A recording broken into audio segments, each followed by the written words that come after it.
একদিকে যাদবপুর কাণ্ডের প্রতিবাদ এবং ছাত্র ধর্মঘটে হামলার প্রতিবাদ, এর প্রতিবাদে সরব হয়েছে এসএফআই। আজকে একদিকে দিকে দিকে মিছিল চলছে, নাগের বাজার থেকে এসএফআই এর একটি মিছিল শুরু হয়েছে, যে মিছিল এগিয়ে চলেছে লেক টাউন ধরে। এই মুহূর্তে সরাসরি কথা বলবো, উজ্জ্বল মুখোপাধ্যায় রয়েছেন আমাদের সঙ্গে। উজ্জ্বল, দেখো আমাদের মিছিলের ছবিটা। দেখো, এই মুহূর্তে লেক টাউনে এসে পৌঁছেছে মিছিল। এখানে পুলিশ কিছুটা আটকানোর চেষ্টা করছিল, কিন্তু এখানে এই মিছিলের যে ব্যারিকেড, সেই ব্যারিকেডকে সরিয়েই কিন্তু সিপিএম এর যে মিছিল, সেই মিছিল এগিয়ে যাচ্ছে। আমি প্রথমে মিছিলের ছবিটা দেখাবো। তুমি দেখতে পাচ্ছ মোহাম্মদ সেলিম তিনি মিছিলে আছেন, পলাশ দাস তিনি মিছিলে আছেন, এবং আজকের এই মিছিল শুরু হয়েছে নাগের বাজারের মোড় থেকে, এবং নাগের বাজার থেকে শুরু হয়ে যশোর রোড হয়ে ভিআইপি পর্যন্ত এই দীর্ঘ রাস্তা মিছিল যাচ্ছে মূলত যাদবপুরের ইস্যুকে সামনে রেখে। এবং গতকাল এই মিছিলকে কেন্দ্র করে কিছু ঘটনা ঘটেছিল, তার প্রতিবাদে আজকের মিছিলের মূল স্লোগান এই যে ব্যারিকেড ভাঙছে। তুমি দেখলে গতকাল মিছিল হয়েছিল, এখানে পলাশের উপর আক্রমণ হয়েছে, কর্মীদের উপর আক্রমণ হয়েছে, তার প্রতিবাদ। কেন আক্রমণ হচ্ছে? মেদিনীপুরে কেন হলো? দিনহাটায় কেন হলো? সর্বত্র কেন হচ্ছে? কল্যাণী আছে কেন হলো? কারণ প্রতিবাদ করা ভয় পাচ্ছে, আর আমাদের প্রতিবাদে আরো সোচ্চার হতে হবে।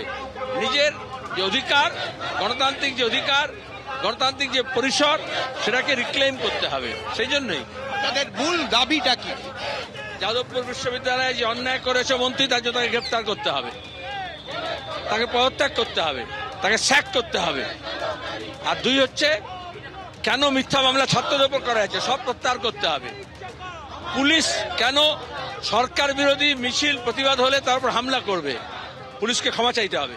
শিক্ষামন্ত্রী কিন্তু আজকে ক্ষমা চেয়ে বা দুঃখ প্রকাশ করেছেন, বাবা মার সাথে কথা বলেছেন। পুলিশকেও ক্ষমা চাইতে হবে, দুঃখ প্রকাশ করতে হবে। যখন মূল অপরাধী ক্ষমা চাইছে, তা অপরাধ স্খলন হয় না।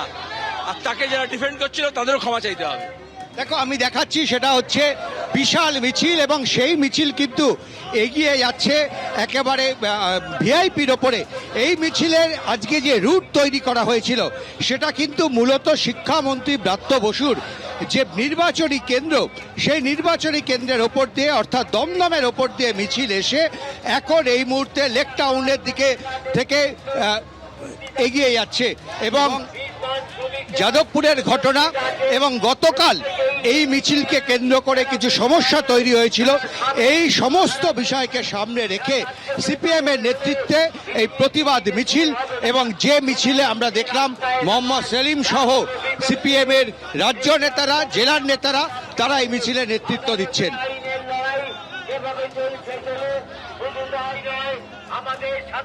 যাদবপুরে ব্রাত্য বসুর গাড়ির ধাক্কায় আহত ছাত্র, ফুটেজ নিয়ে সংঘাতের মধ্যেই বিক্ষোভের ছবি দিকে দিকে। আর আজকে এদিকেই সাংবাদিক বৈঠক করে দেবাংশু ভট্টাচার্য বলেন যে মাওবাদীদের নিয়ে প্রাসঙ্গিক হওয়ার চেষ্টা করছে এসএফআই, এবং সেই সঙ্গে এসএফআই এর ভূমিকা নিয়ে প্রশ্ন তোলেন দেবাংশু ভট্টাচার্য। ভুয়ো ছবিকে সামনে এনে প্রাসঙ্গিক হওয়ার চেষ্টা বামেদের, একেবারে সরাসরি অভিযোগ করেছেন দেবাংশু ভট্টাচার্য।